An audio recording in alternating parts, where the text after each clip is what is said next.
Good morning, everybody. Praise the Lord. It is Friday. It's our day where we get together to share God's word with you.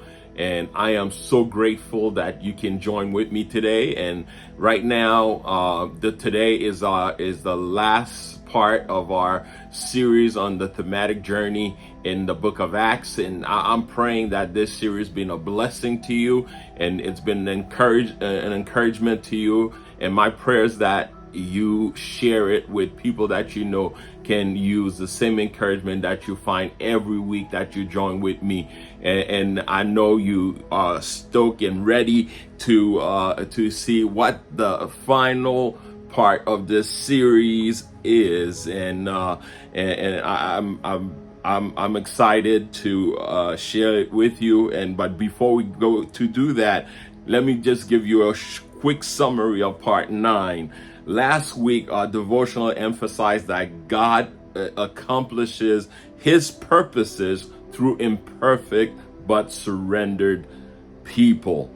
As we see in Acts 15 and 16, despite conflicts like the disagreement between Paul and Barnabas, God used their separation to multiply the ministry efforts of these guys at this time, showing that human flaws do not hinder God's mission. Through closed doors and changing plans, God guided Paul and his team, teaching that dependence on him is more important than perfect execution. Even in suffering, when Paul and Silas were in prison, their choice to worship led to miraculous outcomes and transformed lives. Ultimately, God redeems brokenness using flawed individuals like cracked bells or broken crayons to fulfill his glory, proving that it is not human perfection but surrender to God that makes a lasting impact. This morning, let us get into our devotion for today. We found our reading in Acts chapter 28. Acts chapter 28, and we will focus today's devotion on Acts 28, verse 30 to 31. Of course, like I said, I want you to read the whole chapter. In fact, you should go back and read from chapter 17, because we did up to chapter 16. So now 17 to 28. But today, like I said, we're going to focus on Acts 28, verse 30 to 31. I'm going to read those two verses for you. For the next 2 years, Paul lived in Rome at his own expense. He welcomed all who visited him, boldly proclaiming the kingdom of God and teaching about the Lord Jesus Christ, and no one tried to stop him. Today's devotion is called The Unfinished Story. Have you ever been deeply invested in a movie or a series, waiting for the big ending, and instead it closes with just 3 frustrating words: to be continued? No final victory scene, no clear resolution, no neat ending, just unfinished. Acts 28 feels exactly like that. After everything Paul had been through, shipwrecks, trials, preaching journeys, you expect a grand conclusion, but instead, Luke gives us something surprising. For the next 2 years, Paul lived in Rome at his own expense, boldly proclaiming the kingdom of God, and no one tried to stop him.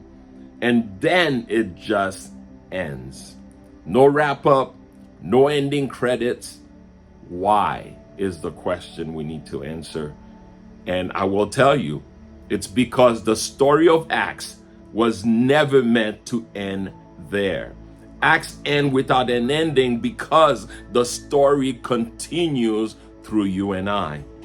The gospel doesn't end, friends. It continues. Acts 28 shows us 3 powerful truths. God's purpose will always move forward. Your platform may change, but your calling does not. You and I, brothers and sisters, are part of the continuation. See, Paul was beaten by a snake and survived in Acts 28 verse 3 to 6. He was a prisoner, yet still preached freely. Acts 28:16, 30 to 31. Nothing, storms, chains, opposition could stop God's plan. Your current situation may look like a setback, but God's mission in your life is still moving forward.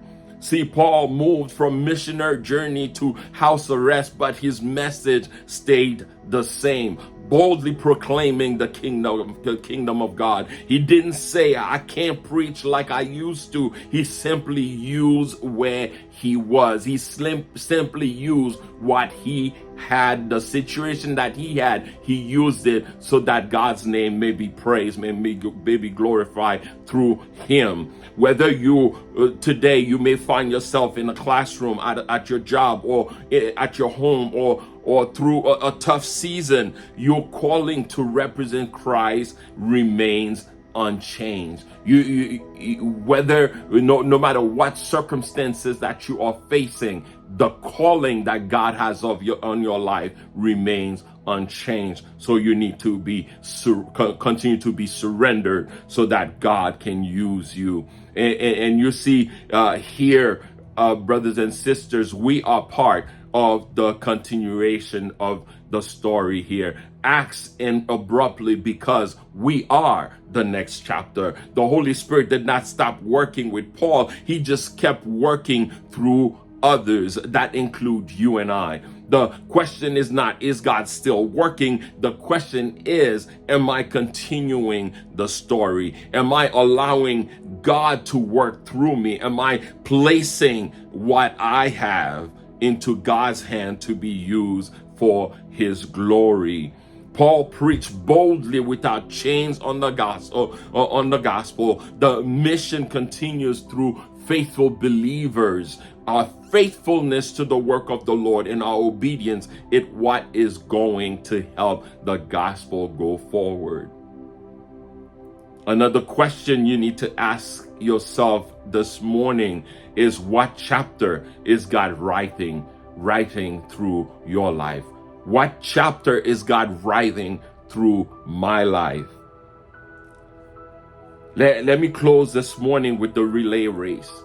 I don't know if you a sport person, and if you a sport person, you watch track and field, there's what they call a relay race. Imagine the relay race is one runner sprint with everything they have. Then at the right moment, they pass the baton to the next runner. See, Paul ran his race faithfully. At the end of Acts, it's as if he extends his hand and places the baton in my hand, in your hand.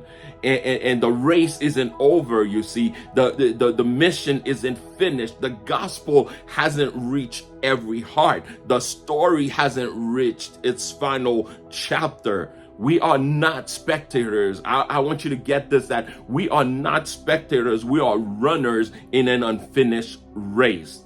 And one day, when Jesus returns, the story will finally be complete. But until then, it's still to be continued. Acts, my friend, is a relay race. The baton is now in our hands. Will you take the baton this morning and run your part of the race until you pass the baton to the next generation? Don't slack. Run as hard as you can, as if lives depend on it. Amen. Let us pray.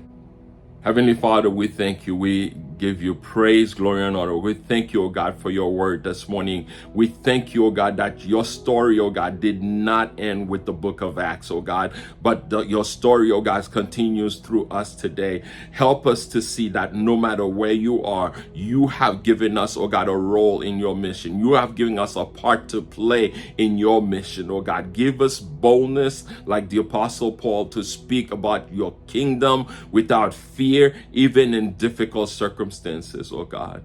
Lord, we pray this morning that we thank you for this reminder, oh God, that our lives matter in your greater story, oh God. Thank you, oh God, and Father, so we pray that you will help us to carry the baton faithfully, to share your love, your truth, and your hope to those around us, oh God. Use us, Father, as the next chapter in your unfolding plan. Until the day the story is complete, keep us faithful, focused, and full of your Holy Spirit.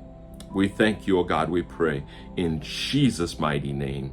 Amen and amen. Praise the Lord. God bless you. I am so happy you were able to stay with me. I pray this series was a blessing to you. You really enjoyed it. And if it's your first time listening to this devotion, I'll tell you, this series is a 10-part series. You could always go back and watch the other 9, and you'll get a full understanding of the book of Acts. May God bless you and keep you. May God watch over you. May his light shine upon you. May he give you peace today. I love you with the love of the Lord.